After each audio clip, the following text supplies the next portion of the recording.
안녕하십니까. 엄브레라 리서치의 데니입니다.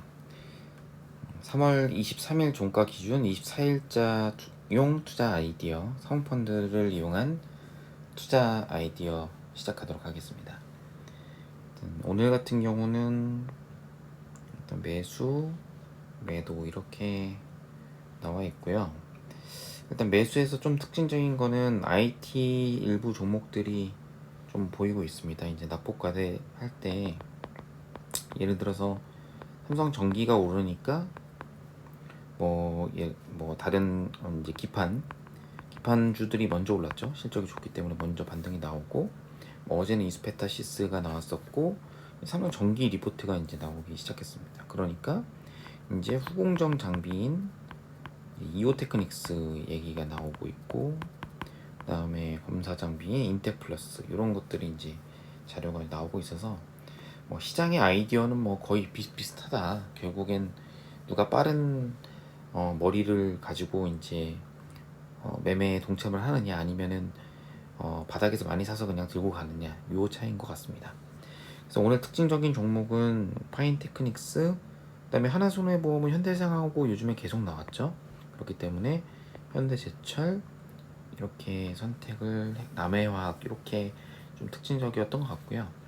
그 다음에 기아 현대도 이제 어제 테슬라가 오르면서 이제 미국의 자동차 섹터들이 오르니까 이제 현대 기아차의 저가 매수세가 어느 정도 들어왔는데, 사실 뭐 연속성에 대해서는 잘 모르겠습니다. 시장이 아마 많이 빠진 낙폭과대들 위주로 순환매 어느 정도 키 맞추기 하면 다시 실적과 성장으로 갈 가능성이 높다라고 보여지고 있고요. 그 다음에 매수에서 특이한 종목 EM텍이 있네요. 네, EM텍은 뭐 대부분 EM텍, 이렌텍 다 아시는 종목이기 때문에 패스하도록 하겠습니다. 오늘 매도하는 종목 중에서 좀 눈에 띄는 거는 사실 LG 디스플레이, SK 하이닉스는 계속 팔았고요. 최근에 매수로 기관들이 많이 들어왔던 LX 인터내셔널이 이제 매도가 처음으로 나왔습니다. 오랫동안 상승했었던 CJ 프레쉬웨이 매도가 나왔고요. 그 다음에 1분기 실적이 좋다라고 리포트가 여러 번 나온 LG전자가 러시아 가동 때문인지 이제 매도가 나온 상황입니다. 네, 건설주도 일단 GS건설이나 이런 거 말고 대우건설이 그 이제 대권, 그러니까 선거 전에 계속 나왔었는데 매도로 돌아선 모습이고요.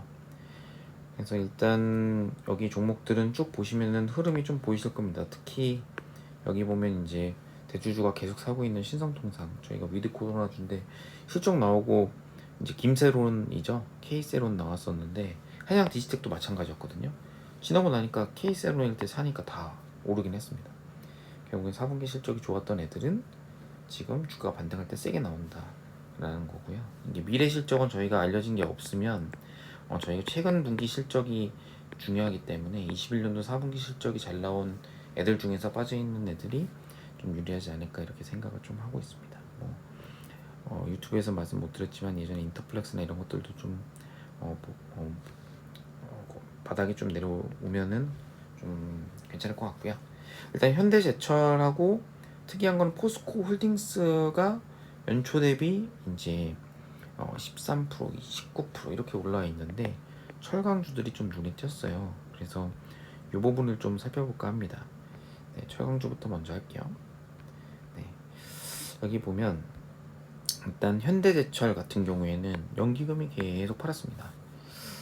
네, 아무래도 뭐 얘네 같은 경우에는 이제 H빔 봉연강이 있기 때문에 요거는 이제 건설 경기랑 연관이 되고, 그 다음에 자동차 쪽 익스포저도 있기 때문에 자동차가 안 좋으면 같이 눌리는 경향이 현대제철이 있거든요.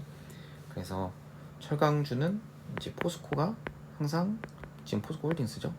예, 제일 먼저 판재류, 유일하게 판재류만 있기 때문에 판재 쪽, 열연 냉연 쪽 가격에 베트가 제일 크고, 그 다음에 이제 현대제철이 좀 가볍기 때문에 이제 뭐 두 개 다 약간씩 조금 레거드로 움직이는 경향이 있습니다. 일단 수급 상황을 보면은 연기금은 계속 팔고요. 최근에 강하게 산 거는 사모펀드입니다. 역시 뭐 뉴스 매매의 달인이죠, 사모펀드들. 투신도 이제 비중이 뭐 없진 않았지만 그래도 좀 최근에 낮아 있는 상황이라서 연기금 때문에 이제 기관 누적 순매수가 이렇게 낮아 있었고, 외국인들도 사실은 순매수가 높은 편이 아니기 때문에 만약에 이제 이러한 연령 가격 상승 기대감이 계속 있다면 주가는 계속 단기간에는 조금 괜찮을 가능성이 좀 있다고 보여집니다. 개인들도 누적 순매수가 좀 매도로 나왔으니까 어쨌든 뭐 다른 주체 수급 주체들이 연기금을 빼고는 다 순매수, 개인만 세게 파는 경우에는 저희가 단기에 주가가 좀 괜찮을 수 있다라고 생각하고 있고, 사실 연령 가격이 그렇게 많이 오르지 않았어요. 근데 이게 왜 많이 안 올랐냐면 중국이 지금 어떻게 보면 경기 부양을 쿨다운하고 있거든요. GDP 성장률을 작년 말부터 이제 부동산 같은 거를 헝다 이런 데를 때려잡으면서 어떻게 보면 GDP 성장률은 이제 5%, 예전에는 뭐 8%, 10% 이렇게 성장했었는데 지금 5% 이렇게 쿨다운하고 경기를 쿨다운한 거에 비해서는 그래도 빠진 건 별로 없고, 요게 이제 돌아서게 되면 오히려 세게 오르면은 뭐 예전엔 동행했다면 주가가 먼저 빠질 가능성이 높습니다. 왜냐하면 일단 현대제철강경 판재료 봉용 강입니다. 강. 네. 러시아 우크라이나 침공으로 공급 차질 우려, 이 뉴스가 나왔습니다. 제가 유료 구독자분들은 이제 텔레그램 채널에 실시간으로 오전에 장 시작하자마자 바로 보내드렸고요. 중요한 뉴스이기 때문에 우크라이나 철강 광산 그룹의 맷 인베스트가 소유한 요 공장이 포위된 항구오시에서 러시아 폭격으로 심상하게 통했다. 이 종강 생산이라는 결국은 철강 생산인데 12번째로 기업 생산이 큰데 글로벌에서 영향이 있다. 그래서 이제 미국부터 먼저 올랐고, 미국 철강주는 사실은 지역별로 보면은 이동이 중국이랑 안 되기 때문에 한국은 중국의 열연 가격만 영향을 받거든요. 그래서 미국은 사실은 영향이 별로 없습니다만, 미국 US 스틸이나 이런 애들 오를 때 저는 이게 뭐 무슨 한국에 무슨 의미가 있을까 이런 생각을 했는데, 왜냐면 이게 시장이 나눠져 있었거든요. 근데 여기 유럽에 이제 캐파가 이제 줄어들면서 글로벌로 이제 캐파가 줄면 가격이 많이 뛰어버리면 운송비를 부담해서라도 가격 차이가 나는 이제 싼 중국 거가 이제 미국으로 갈 가능성이 있습니다. 물론 뭐 지금 이동하고 이러는 것들이 쉽지는 않습니다만, 이 뉴스가 굉장히 컸기 때문에 사모펀드가 포스코홀딩스랑 현대제철을 세게 샀다라고 저는 생각을 좀 하고 있습니다. 그리고 지금 말씀드린 종목들 다 보니까 파인테크닉스 빼고는 다 이제 어떻게 보면 가격 상승에 영향을 조금이라도 받는, 인플레이션에 영향을 받는 애들이고요. 일단 파인테크닉스 말씀드리면, 이제 파인테크닉스는 이제 폴더블에서 뭐 메탈 플레이트, 요거는 뭐 웬만한 분들 다 아실 거예요. 작년에 영업이익이 350억인가 나왔고 올해도 한 550억 정도 나온다는 얘기가 있었는데 실적은 상저하고입니다. 상저하고. 왜 그러냐? 3Q에 이제 폴더블 출시거든요. 그럼 요거를 언제부터 생산하냐? 메탈 플레이트는 5월부터 생산합니다. 그렇기 때문에 2Q부터 실적이 좋아지는데, 지금 힌지가 아니죠. 잘못 썼습니다. 요게 메탈 플레이트, 메탈 플레이트, 요게 이제 작년 말에 수요가 이연된 게 1분기 때 찍혔기 때문에 1분기에 작년 대비 실적이 큰 폭으로 성장한다. 일단 IT는 무조건 YOY, QOQ 이렇게 봅니다. 그래서 YOY, QOQ 두 개 다 상승해야 이제 주가가 모멘텀이 생겨요. 예를 들어 EQ 같은 경우에는 지금 5월달에 생산을 한다고 했으니까 EQ 22년도는 이제 납배듭니다. 이때부터 이제 주가가 올라갈 가능성이 있는데, 1Q는 원래 비수기여서 가동률이 빠지면은 적자가 나야 되는데 작년에 대비해서는 올해 실적이 나쁘지 않다라는 얘기로 이제 기관들이 보면은 연기금을 제외하고서는 사모펀드가 최근에 좀 많이 샀고요. 그다음에 투신, 외국인, 기관 모두 샀습니다. 그래서 폴더블 중에서는 이제 밸류체인이 이제 파인테크닉스, 그다음 KH바텍, 그다음에 인터플렉스, 디스타이저 이렇게 있는데, 인터플렉스는 지금 한번 올랐다 빠졌거든요. 그래서 아마 파인테크닉스로 좀 몰리지 않나 이렇게 생각을 좀 두고 있고요. 올해 영업이익이 뭐 한 550억 원 나기 때문에 기관 투자분들이 선호하시는 것 같습니다. 보면은 요 차트로 보면 거의 다 들고 있죠. 사실은 그냥 포트폴리오 중 하나로 그냥 들고 가는 겁니다. 개인만 계속 팔고 있네요. 안타깝습니다.